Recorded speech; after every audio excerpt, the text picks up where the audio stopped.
Hello and welcome to How to Pass the Admiralty Interview Board. My name is Richard McMurdo, and during this presentation I'm going to give you some important hints and tips that will help you to prepare effectively for the Royal Navy Officer and Royal Marines Officer AIB. So I suggest you grab a pen and a piece of paper and just take a note of some of the important hints and tips that I'm going to give you today. Okay, now I want to stress from the offset that the way that you're going to be assessed during the Admiralty Interview Board is that in relation to the qualities of a Royal Navy officer and a Royal Marines officer.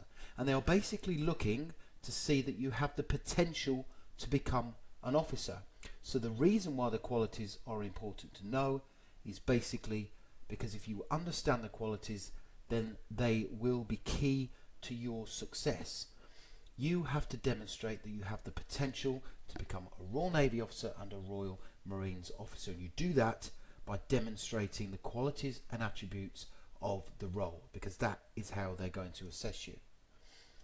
Okay, now let's take a quick look at the role of an officer within the Royal Navy and the Royal Marines. So basically, outstanding leadership and teamwork skills are absolutely essential.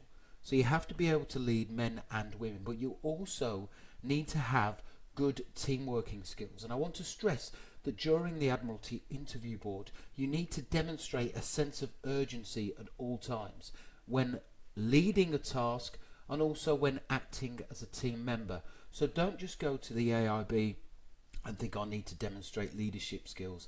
Yes, they are very important, but it's also just important that you can demonstrate that you can work hard as part of a team.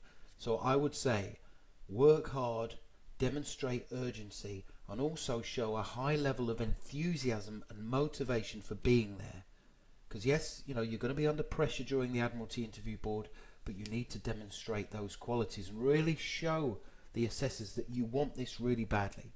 You must be able to think and react quickly and be ready to accept responsibility, make decisions and manage other people. So let's say you're at the Admiralty Interview Board. You're going to be under pressure during a lot of the tasks and the exercises that you will be required to undertake. So you have to think and react quickly, and that is hard to do whilst under pressure. And it mentions there about being ready to accept responsibility, take leadership. If one of the assessors asks you to do something or they ask for a volunteer, be the first to put your hand up, get involved, get stuck in, and make decisions and manage other people. You should be able to communicate with people of all abilities, explain your ideas, give spoken and written instructions and motivate other people. So when you're taking charge of a leadership task, motivate your team, get behind them, support them. You must take a keen interest in the people you lead, given your responsibility to inspire, guide and discipline them. And you must be physically fit and prepared to work in combat. So when you go to the Admiralty Interview Board, make sure you prepare not just on your mental ability, on your ability to do planning exercises and speed, distance and time, but you must also be physically fit. Let's have a look now at the officer attributes. The key personnel attributes that a good, competent Royal Navy and Royal Marines officer is expected to have, and that the assessors at AIB will be looking for, include an ability to inspire and motivate other people. You have to be self-disciplined and confident and have the ability to work well in a team. So I've already mentioned there the importance of teamwork, about getting stuck in, getting involved. And self-discipline, be where you have to be at the required time, and you shouldn't have to be told. When they say to you, be here at a certain time, make sure you're there with plenty of time to spare. Good communication skills at all levels are essential, and the ability to take responsibility and make decisions sometimes under pressure. So it's not just about your vocal communication skills, but also your written communication skills and also your listening communication skills, how you listen to the brief and listen to other people within your team.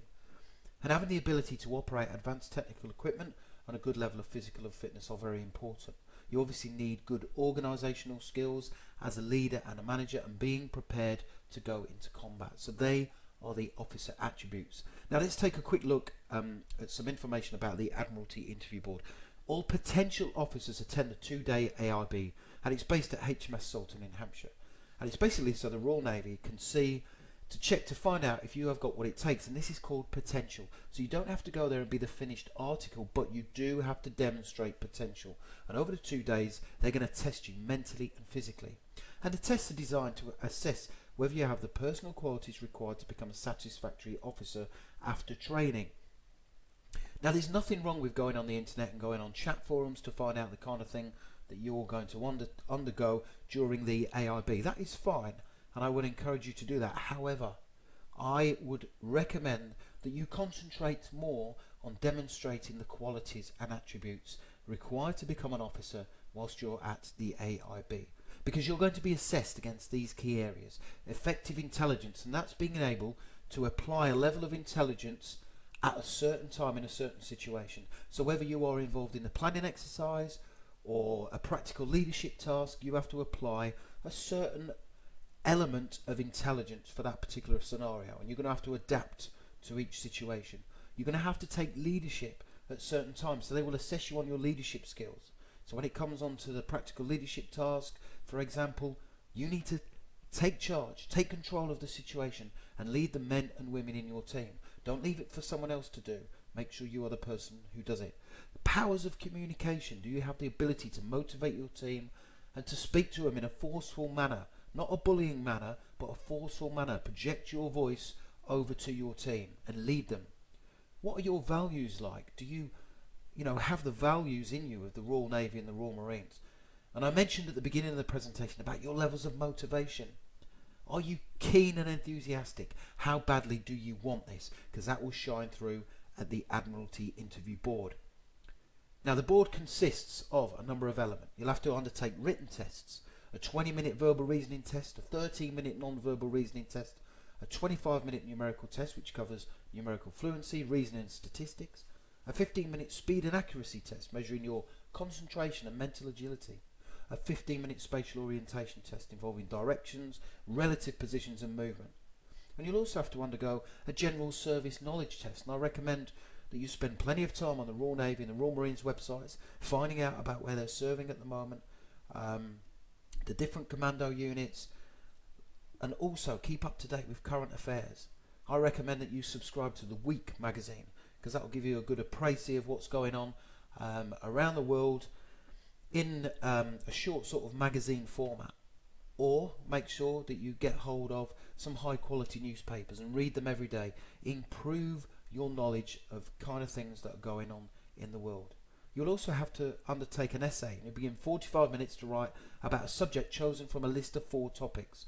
And again, if you are up to date on current affairs, then you shouldn't have too much problem with the essay. But make sure you prepare in the build up to the AIB by practicing writing essays, making sure you have an introduction to your essay, a middle and an end and a conclusion. Don't sit on the fence with the essay. Have an opinion on the subject matter. And a fitness assessment. In the afternoon on the first day, you'll complete a multi-stage fitness test, more commonly known as the bleep test. And then the second day, a practical leadership task where you work in teams in the gym, and they'll observe how you solve practical problems, how you put a plan into action and respond to emerging difficulties. And a planning exercise, which can be very difficult. You're given a written brief containing details of a fictitious scenario. You're given 15 minutes to study it, and then they introduce a problem into the scenario setting. Again, you have 15 minutes to discuss with your team and your group and reach an agreed plan. And they then present that to the board, and each person in the group will be questioned in turn to examine their grasp of the situation. So I strongly recommend that you try a number of planning exercises before you go to AIB, but more importantly, be competent in the use of speed, distance and time calculations. And I don't just mean speed, distance and time in relation to writing down calculations, but be able to do them in your head. That is the key to it, be that good at speed, distance and time. A 30-minute competency-based interview. You should think about the times when you've been a leader, give examples of when you've led people, when you've organised something and been in a team and shown courage. So sample questions could be, can you give an example of where you've been a leader? Give an example of when you've organised something in your life. What is your greatest achievement? Give an example of how you've worked effectively as part of a team and when you've demonstrated courage. Obviously there'll be other interview questions that you'll be required to undertake, but they're good examples of them. Then they'll tell you the results individually in the afternoon. If you're unsuccessful, you'll have to leave, but if you have passed, you'll need to complete a medical examination. Now, how you conduct yourself at the Admiralty Interview Board. And remember, they're looking for potential. You're being assessed continuously. As soon as you turn up, no hands in your pockets, no smoking, make sure that you look smart and always be on your best behaviour. Set yourself high standards throughout selection, and remember you're applying to become an officer and a leader. Think about the core values of the Royal Navy and the Royal Marines. Don't get in with the wrong crowd. If there's people there at the AIB who you think are trouble, who are not really serious, steer well clear. Always be punctual, be on time, be smart, create the right impression, and be respectful to the boarding and assessing officers. And finally, make sure that you are conversant in relation to speed, distance and time. Very important. I've just put there on the screen the different formulas and calculations. But accuracy and agility in speed, distance and time is absolutely essential in the planning exercises.